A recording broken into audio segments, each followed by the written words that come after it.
Rappers that were shot and killed shortly after releasing diss tracks. Today's rap music reflects its origin in the hip-hop culture of young urban working-class African Americans. Beef is when two rappers or groups of rappers have a feud. Hip-hop is feudal itself. These feuds are expressed through attacks in lyrics. These attacks are called disses. These attacks may be in one line of a song, or they may be the point of the entire song. Sometimes they are subtle or subliminal, requiring a knowledge of the other rapper's lyrics or image to understand.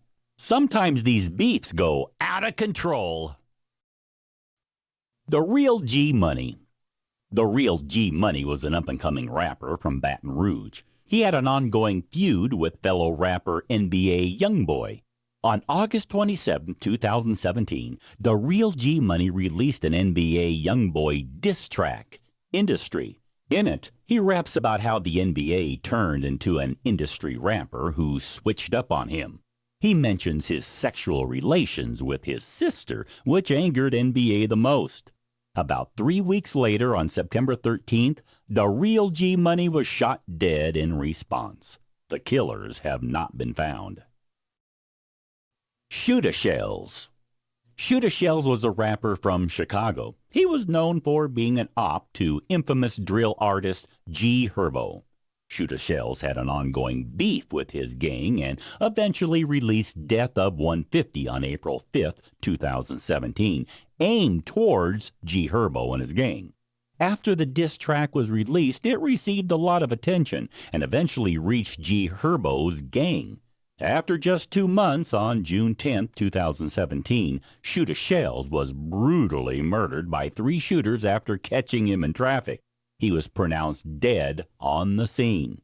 The killers of Shoota Shells were never found. Lil Jojo.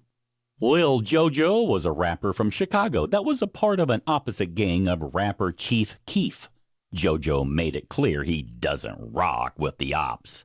Lil Jojo tweeted he was on their block and was shot dead and killed as a result. Lil Jojo released BDK on April 27th of 2012. This video was the main reason he was killed.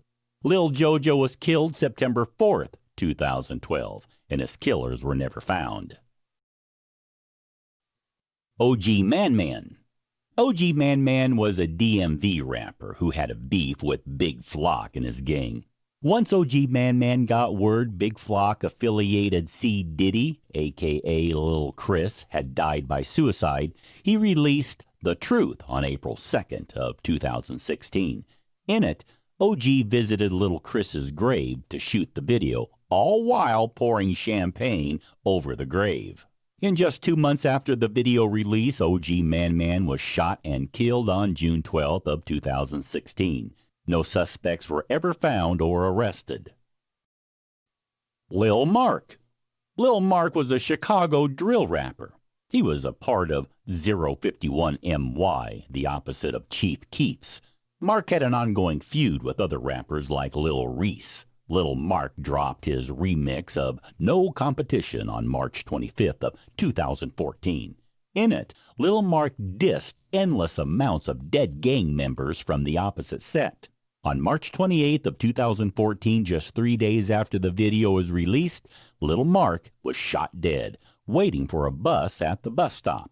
His killers have yet to be identified. Xxxtentacion.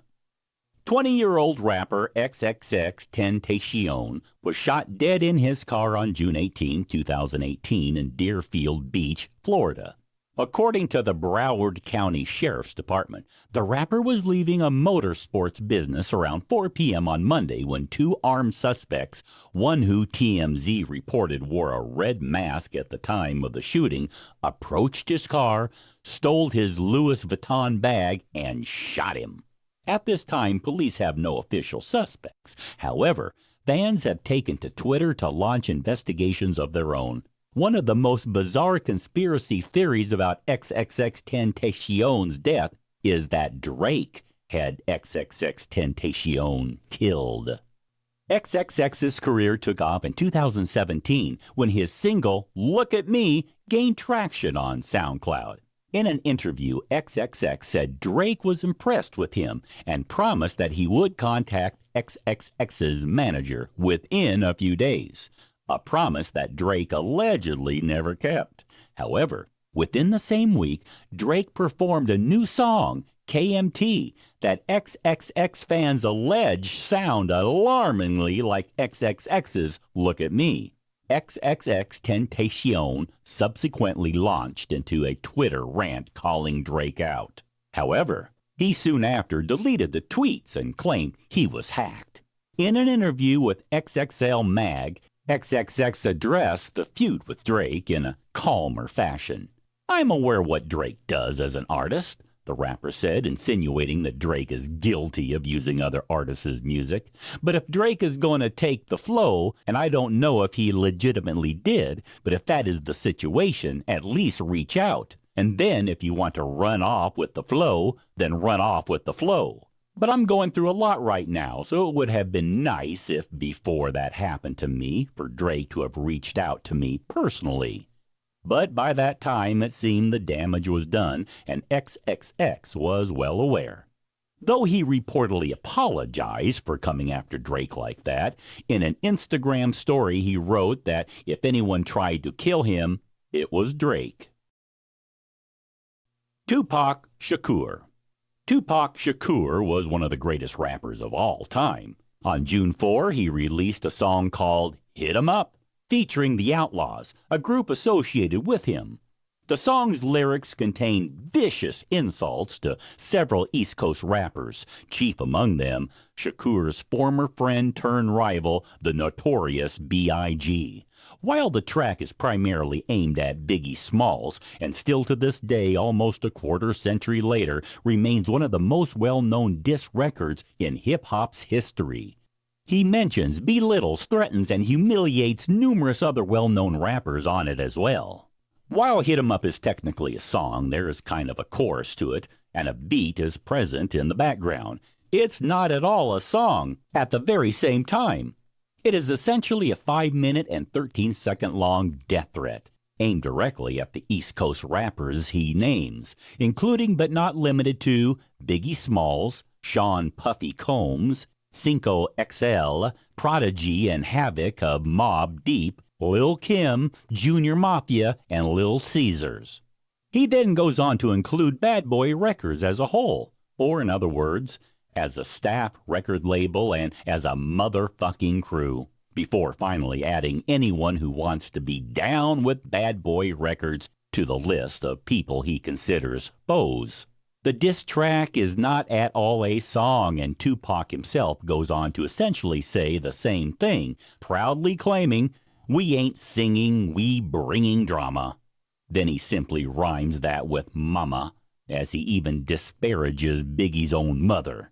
The track is hands down the most violent, eccentric, and over-the-top disc in the entire history of not just hip-hop, but all of music and entertainment as well. While it had plenty of entertainment value, it was not made for entertainment purposes. It was literally a recorded death threat, a threat he'd never get to carry out, as Tupac was murdered just 4 months after it was recorded, 3 after it was released. So that was all. Before leaving, don't forget to subscribe to our channel,